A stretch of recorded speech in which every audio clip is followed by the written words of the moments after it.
Sa Davao City, gitukod ang Task Force Ebola agig pangandam sa posibleng pagsulod sa Ebola virus sa syudad.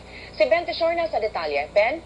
Pencho, sa gihimong consultative meeting kagahapon ali sa mga health institutions, health workers ug ubang government agencies, natukod ang 5 ka grupo upo sa Task Force Ebola.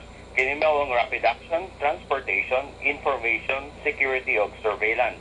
Ilon pa sa city government unsa nga mga ahensya ug mga personnel nga maglangkob sa matag grupo.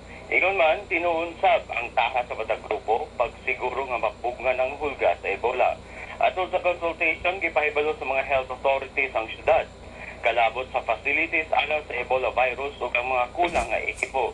Lakip sa mga gikinahanglan equipment mao ang personal protective equipment nga angay sulubon sa mga health workers kinsa moatiman sa mga Ebola patients aron sa kini maprotektahan batok sa virus. Nasayran nga ang Southern Philippines Medical Center aduna lay 200 pieces sa PPE ug bulungtad lang kini og pipila ka semana. Matod sa health authorities, gikinahanglan nila ang dugang 500 cassettes sa PPE. Sa sesyon sa Davao City Council kagahapon, ibutag sa Committee on Health Care kon Mary Josel Villafuerte ang panginahanglan sa usa ka special transport vehicle alang sa suspected Ebola patients nga dalon gikan sa airport o gikan sa Bantalan padulong sa isolation building sa SPMC. Gisaad ni Vice Mayor Paulo Duterte ang pagpangita og budget alang niini.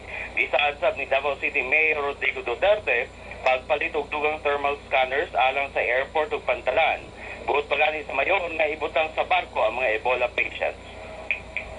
Atong gihangyo ato mga kauban ng councilor nga magpasok resolution para ato niya akong gihangyo pud si Councilor Villafuerte na ipatawag ang treasurer to certify na natay kay muhatag man PCSO ambulance pero kinahanglan natay counterpart na 40%.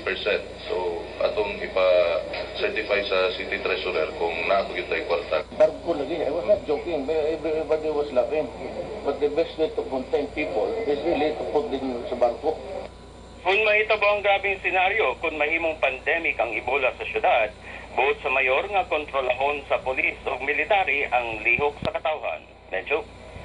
Daghang salamat, Ben Teshorna, reporting gikan Davao City.